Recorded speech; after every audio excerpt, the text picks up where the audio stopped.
അസ്സലാമലൈക്കും. ഇന്ന് നമുക്ക് ഒരു പാലട പായസം തയ്യാറാക്കിയെടുക്കാം കേട്ടോ. പെട്ടെന്ന് തയ്യാറാക്കിയെടുക്കാൻ പറ്റിയതാണെന്ന് ഞാൻ പറയുന്നില്ല. അത്യാവശ്യം ഇളക്കിക്കൊണ്ട് തന്നെയാണ് കേട്ടോ ഞാൻ ഈ പായസം തയ്യാറാക്കിയെടുത്തിട്ടുള്ളത്. അപ്പോൾ അതെങ്ങനെയാണെന്നുള്ളത് നമുക്കൊന്ന് നോക്കാം. ആദ്യം നമുക്ക് ചൂടുവെള്ളത്തിൽ ഈ അട ഒന്ന് കുതിർക്കാൻ വെക്കണം കേട്ടോ, വേവിച്ചെടുക്കണം. അപ്പോൾ ഞാനിതവിടെ നന്നായിട്ടൊന്ന് വെള്ളം ചൂടായി വന്നതിന് ശേഷം ഞാൻ 200 ഗ്രാം അട ഞാനിതിലേക്ക് ഇട്ട് കൊടുത്തിട്ടുണ്ട് കേട്ടോ. ഇനി നമുക്കിത് 1 മണിക്കൂർ കഴിഞ്ഞിട്ട് നമുക്കൊന്ന് നോക്കാം. ആ ഒരു സമയമാകുമ്പോഴത്തേനും ഇത് നന്നായിട്ട് വെന്ത് വന്നിട്ടുണ്ടാവും കേട്ടോ. അപ്പോൾ ഇതങ്ങനെ 1 മണിക്കൂറിന് ശേഷം നമ്മുടെ അട അവിടെ വെന്ത് വന്നിട്ടുണ്ട്. കണ്ടില്ലേ, ഇതേപോലെ ആയിട്ടുണ്ട് കേട്ടോ. ഇനി നമുക്കിത് നന്നായിട്ട് തണുത്ത വെള്ളത്തിലൊന്ന് കഴുകിയെടുക്കണം. 2-3-4 പ്രാവശ്യം ഒന്ന് കഴുകിയെടുക്കാം കേട്ടോ.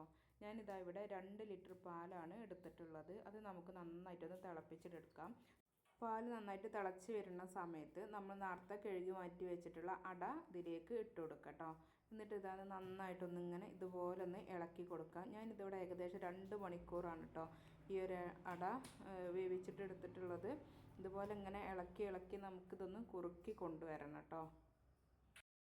അപ്പോൾ നമ്മുടെ അട ഒരു 1/4 ഭാഗത്തോളം ആയിട്ടുണ്ട് കേട്ടോ. അപ്പോൾ നമുക്കിതിലേക്ക് മധുരത്തിന് ആവശ്യത്തിനുള്ള പഞ്ചസാരയും കൂടെ ഇട്ട് കൊടുക്കാം. ഞാൻ അതിൻ്റെ കൂടെ തന്നെ കുറച്ച് പഞ്ചസാരയും ഏലക്കായും കൂടെ പൊടിച്ചിട്ട് അതും കൂടെ ഞാനിതിലേക്ക് ഇട്ട് കൊടുക്കുന്നുണ്ട് കേട്ടോ.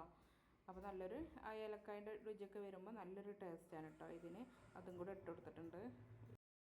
ഇനി നമുക്കിതിലേക്ക് മധുരമൊക്കെ ഒന്ന് ബാലൻസ് ചെയ്ത് നിൽക്കാൻ വേണ്ടിയിട്ട് ഒരു നുള്ള് ഉപ്പിട്ട് കൊടുക്കാം കേട്ടോ.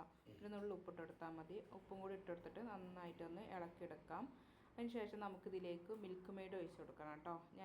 ഇതിവിടെ 1/2 കപ്പ് മിൽക്ക് മെയ്ഡാണ് ഞാനിതിലേക്ക് ഒഴിച്ച് കൊടുക്കുന്നത്. മിൽക്ക് മെയ്ഡ് നിങ്ങൾക്ക് കൂടുതൽ വേണമെന്നുണ്ടെങ്കിൽ കൂടുതൽ ഒഴിച്ച് കൊടുക്കാം കേട്ടോ.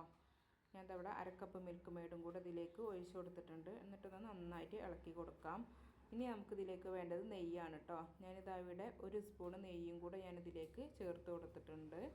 നെയ്യിന് പകരം നിങ്ങൾക്ക് വേണമെന്നുണ്ടെങ്കിൽ ബട്ടറും കൂടെ ആഡ് ചെയ്യാം കേട്ടോ. ഞാൻ ഇവിടെ നെയ്യാണ് എടുത്തിട്ടുള്ളത്. അതവിടെ നന്നായിട്ട് ഇളക്കിയെടുക്കണം കേട്ടോ. അപ്പോഴാണ് നമ്മുടെ ഈ ഒരു പായസത്തിൻ്റെ ആ രുചി നമുക്ക് കിട്ടുള്ളൂ. ഇനി നമുക്കിതൊരു പ്ലേറ്റിലേക്ക് മാറ്റി കൊടുക്കാം. ഇതാ ചൂടോടെ തന്നെ കുടിക്കട്ടോ. നല്ല അടിപൊളിയായിട്ടുള്ള പാലട പായസം ഇതവിടെ റെഡി ആയിട്ടുണ്ട്. അപ്പോൾ ഈ വീഡിയോ ഇഷ്ടപ്പെട്ടാൽ സബ്സ്ക്രൈബ് ചെയ്ത് സപ്പോർട്ട് ചെയ്യാം കേട്ടോ. അപ്പോൾ മറ്റൊരു വീഡിയോയുമായിട്ട് അടുത്ത ദിവസം വരുന്നത് വരേക്കും എല്ലാവർക്കും അസ്സലാമു അലൈക്കും.